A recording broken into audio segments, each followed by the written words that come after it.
Good evening.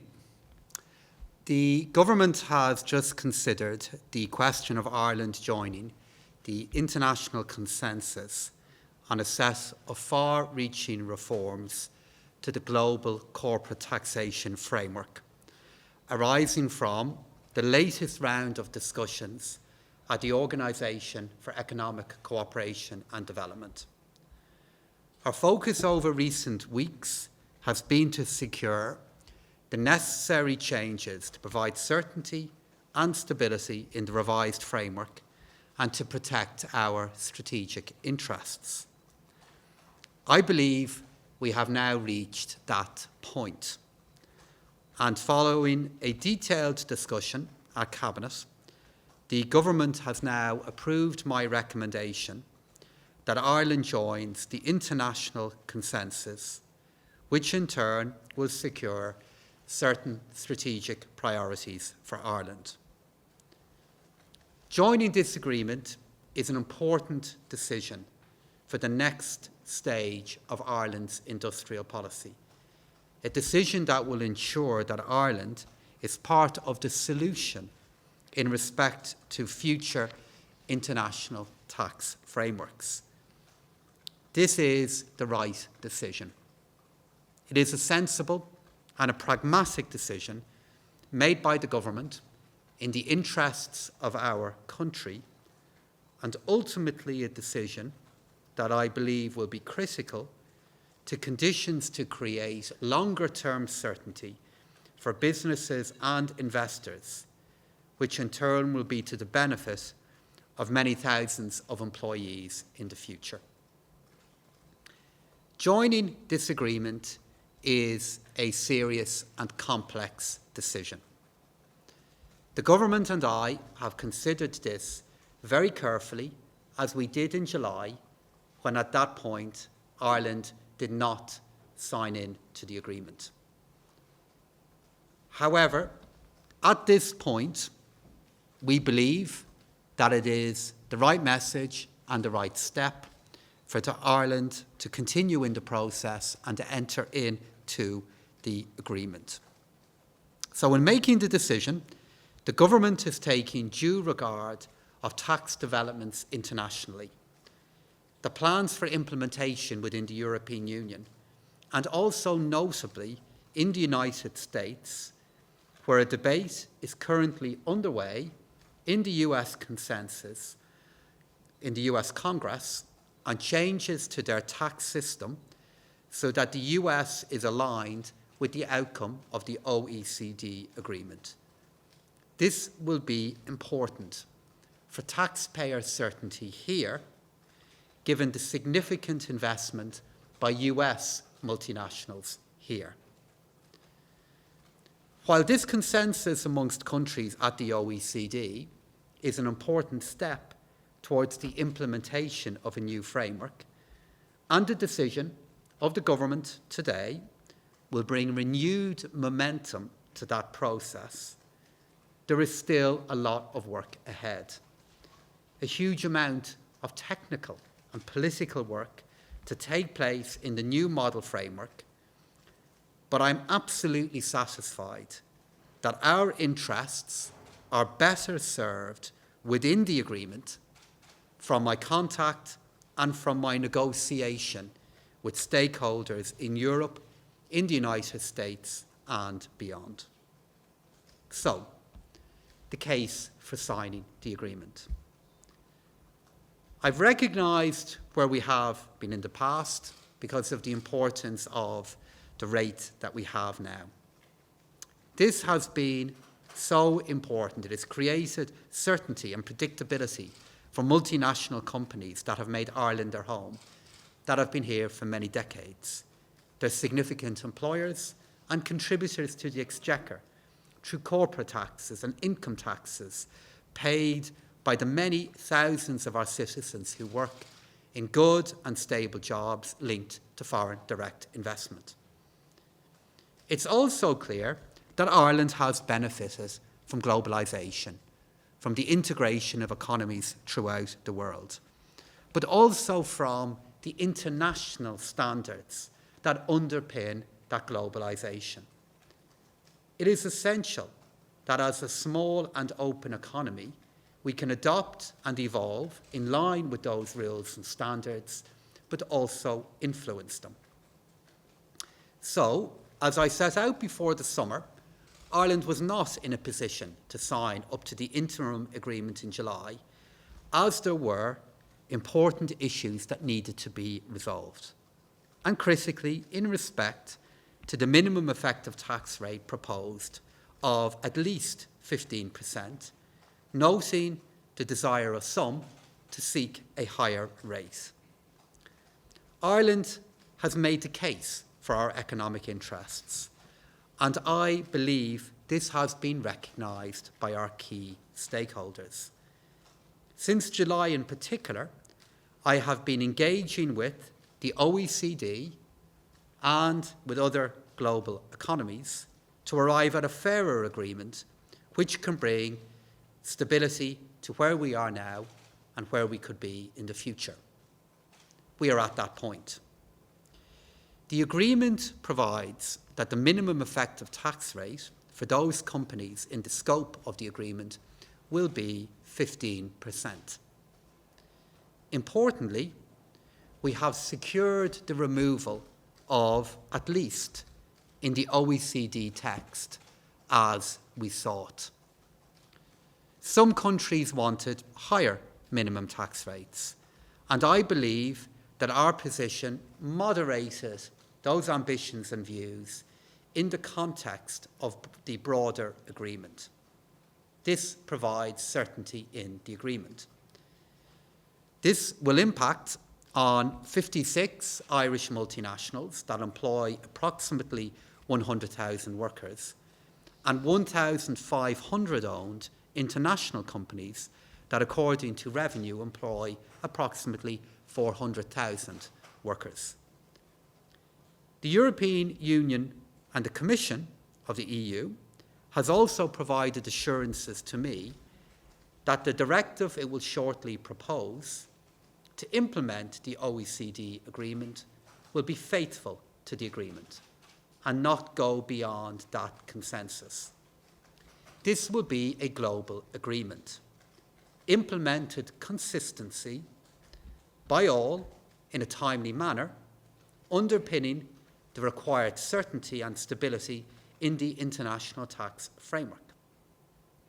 Importantly also, the agreement will continue to allow our tax system to support innovation and growth through the use of R&D tax credits.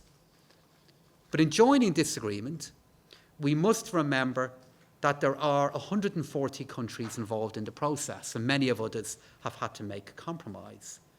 But I do believe where we are now is balanced and represents a fair compromise reflecting the interests and input of the many countries involved in the negotiation.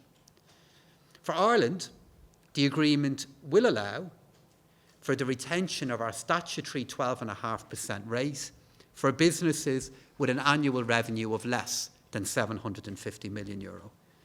This will mean that there will be no increase in the corporate tax rate for 160,000 businesses, representing approximately 1.8 million employees, and they will continue to participate in the benefits of our long-standing 12.5% rate. I can confirm I have received assurances from the EU Commission that maintaining the headline 12.5% rate for businesses out of the scope of the OECD agreement does not present any difficulties. So we have been involved in this discussion for many, many years. This is a very significant milestone in what has been an ongoing process to reform the international tax rules, and they are the reasons why I believe it's right for Ireland to go into the agreement. But in making a recommendation to government that Ireland will join this agreement, it's also important to consider the alternative of staying out of it. So first, it must be recalled that Ireland is a small, open economy. We're highly connected with our fellow EU member states, the United States, and many of the members of the broader international community, such as the United Kingdom, China, Japan, Australia.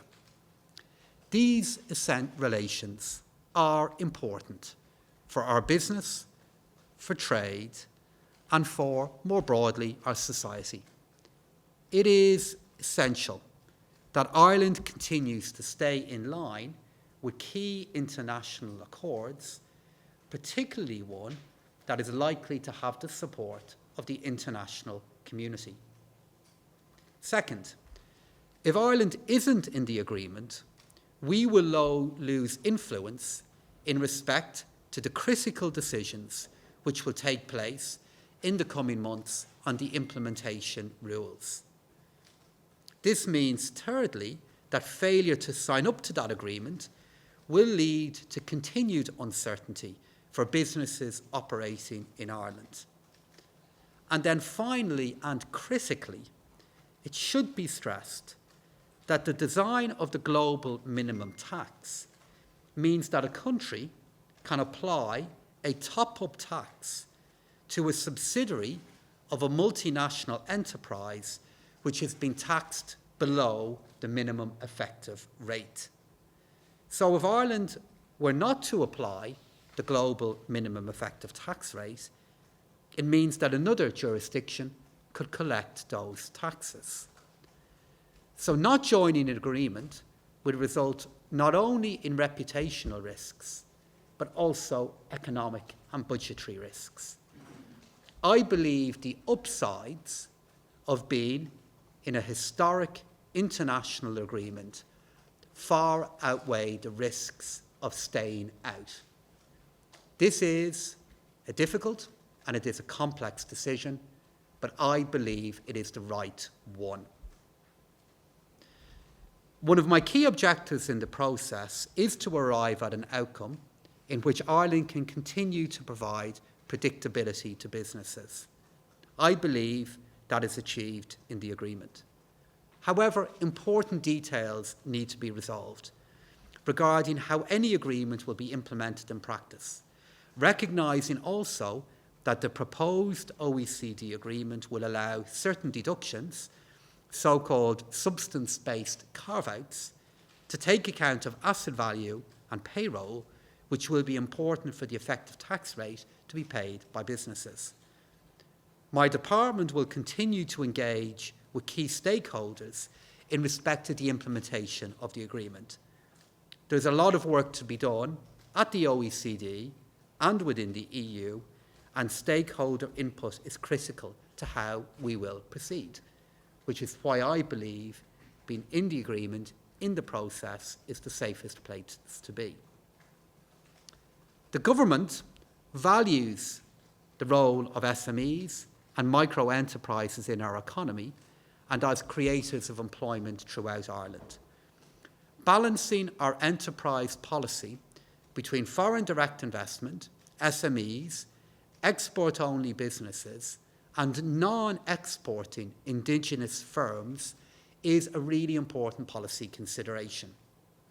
It's important to highlight that this agreement will not impact on the vast majority of Irish businesses, particularly SMEs. The scope of the global minimum effective tax rate is that it will apply to multinationals with a threshold of €750 million or more. I have, however, indicated now for some time that there will be a cost to the Exchequer arising from the agreement. While the final cost is very difficult to predict, the Department of Finance and the Revenue Commissioner have estimated that the cost of the agreement will be, as I have said before, up to €2 billion when both pillars come into effect. This must also be considered in the context of strong growth in corporation tax receipts in recent years. So I acknowledge this is a significant cost. However, this is a cost that we have been acknowledging and planning for years. I believe that staying outside of an agreement would also have a significant cost in terms of our reputation, in terms of business uncertainty, in terms of a risk to tax revenue, and also a risk to our attractiveness as a prime location for multinational investment. Those risks, too, would create a loss. It's important also to acknowledge that critical technical discussions will be continuing over the coming months in line with the framework of the political agreement. There remain sensitive issues for Ireland, including in respect to the method of reallocation under Pillar 1, as well as detailed technical provisions under Pillar 2. Being in the agreement means that we can shape and influence those technical discussions. With all this acknowledged, I am confident that Ireland will remain competitive in the future. We will remain an attractive location. We will continue to be best in class when multinationals look to investment locations. These multinationals play such an important role in our economy with high-value jobs. It is important to recognise their role in tax revenues, which are critical to the provision of public services and our capital investment. So this is why we won't be complacent. We'll need to continue to work on our tax and non-tax offerings, including in respect to the simplification of the tax code. All countries, however, including Ireland, will need to assess the compatibility of their tax systems with new global norms. My commitment and that of the Irish government remains clear. We will ensure that our regime remains competitive, fair and sustainable. Ireland will continue to have an attractive tax offering. There is a minimum rate. Ireland will be at the minimum. No country can undercut that rate, and many competitors will have higher rates. We'll continue to develop the talent of the future by investing in human capital and skills. We will promote and we will encourage innovation. Important steps have been made on us in this week alone through the publication of the National Development Plan. This plan not only includes significant projects to improve our physical infrastructure, but looks to invest in future education and skills. That is a clear signal of intent by Ireland to invest in our future, to invest in our people. So, as I said at the start, this is an important decision for our industrial policy, for our future. It is complex, there will be consequences, but there are many opportunities. We'll continue to be highly competitive, continue to keep and create so many good jobs. This agreement is a balance between our tax competitiveness and our broader place in the world. And I believe it is the right agreement for Ireland. Thank you.